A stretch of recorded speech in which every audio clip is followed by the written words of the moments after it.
Hi friends, today నేను Maharashtrian style mutton రసా చేస్తున్నాను అనమాట.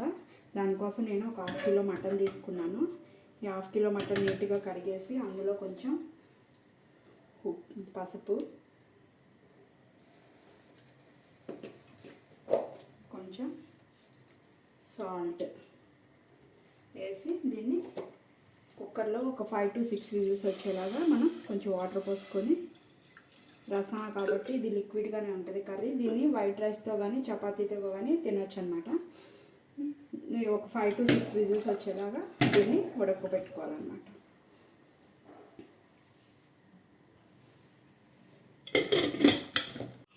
మటన్ బాయిల్ అయ్యే లోపల ఈ కర్రీకి కావాల్సిన మసాలా చేసుకుందాం. దానికి కొంచెం ఎండు కొబ్బరి,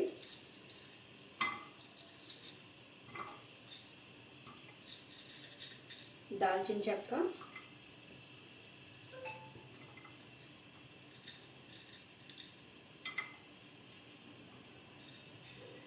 ఒక 5 to 6 లవంగాయలు, ఒక 4 to 5 స్పూన్స్ ధనియాలు వేసుకొని లో ఫ్లేమ్ మీద వీటిని ఫ్రై చేసుకోవాలన్నమాట.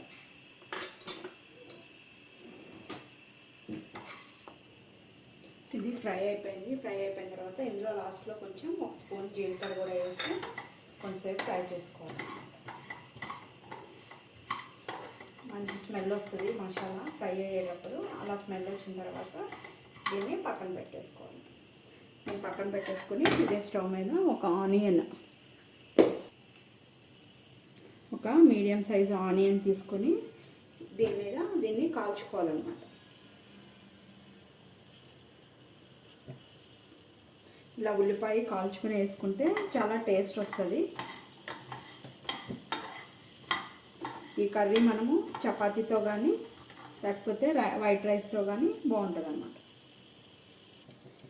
5 to 6 విజిల్స్ వచ్చినాయి. ఇంకొకటి వచ్చిన తర్వాత దీన్ని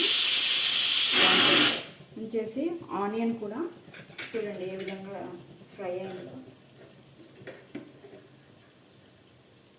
ఇలా ఫ్రై అయిన తర్వాత దీన్ని మిక్సీ జార్లోకి తీసుకోవాలన్నమాట. కొంచెం చల్లారనిద్దాము. చల్లారిన తర్వాత ముందుగా మనం ఫ్రై చేసి పెట్టుకున్న ధనియాలు, ఎండు కొబ్బరి, లవంగం, దాల్చిన చెక్క ఇవన్నీ కూడా ఇందులోకి వేసుకోవాలన్నమాట.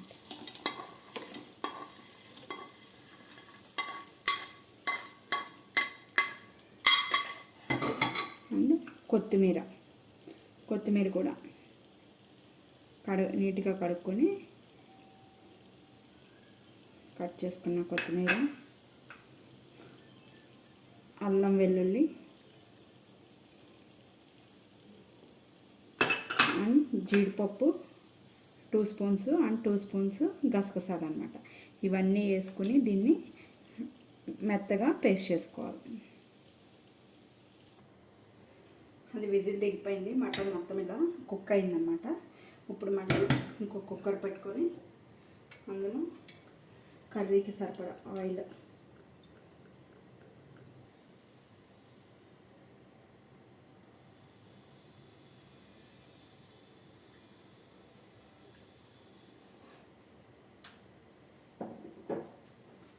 హీట్ అవుతూ ఉంటుంది.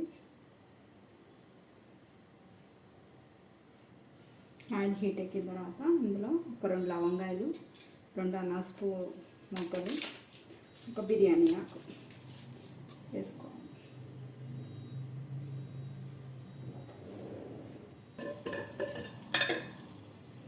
అది వేగిన తర్వాత అందులో 2 to 3 స్పూన్స్ కారం. మనం స్పైసీని తినేదాన్ని బట్టి కొంచెం స్పైసీగానే చేస్తున్నాను, అందుకోసమని 3 స్పూన్స్ మిర్చి పౌడర్ వేసాను అన్నమాట. మిర్చి పౌడర్ వేగిన తర్వాత ఇందాక మనము ఉల్లిపాయ, లవంగాయలు, దాల్చిన చెక్క, కొబ్బరి, కొత్తిమీర, అల్లం వెల్లుల్లి ఇవన్నీ కలిపి చేసుకున్నాం కదా పేస్ట్. ఆ పేస్ట్ కూడా ఇందులో వేసుకోవాలి.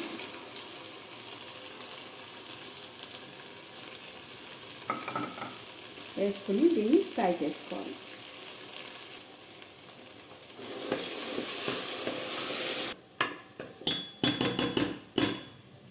మసాలా మొత్తం ఫ్రై అయిపోయింది. ఇలా ఫ్రై అయిపోయిన తర్వాత మనం ఉడకబెట్టుకున్న మటన్ ఉంది కదా, వాటర్తోనే ఇందులో వేసేసుకోవాలి.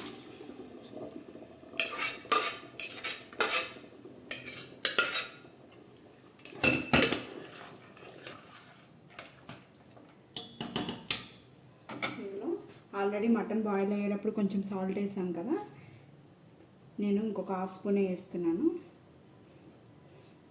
కారం తక్కువైతే మళ్ళీ వేసుకోవచ్చు, ఎక్కువైతే కష్టం కాబట్టి నేను ఒక హాఫ్ స్పూన్ సాల్ట్ వేసాను. వేసి మనకి గ్రేవీకి సరిపడంత వాటర్, ఇది కొంచెం గ్రేవీ చిక్కగానే ఉంది, కొంచెం వాటర్ పోస్తానండి. గ్రేవీ ఇంకొక 1 గ్లాస్ వాటర్ పోసి మళ్ళీ నేను కుక్కర్ విజిల్ పెడతాను. ఒక 3-4 విజిల్స్ వస్తే మటన్ నీట్గా కుక్ అయిపోతుంది. 5 విజిల్స్ వచ్చినాయి అనమాట. ఈ 6th విజిల్తో ఆఫ్ చేసేస్తున్నాను. సర్వింగ్ బౌల్లోకి తీసి ఎలా ఉందో చెప్తాను. గుమ్మగుమ్మలాడే Maharashtra style mutton rassa ready with చపాతీతో.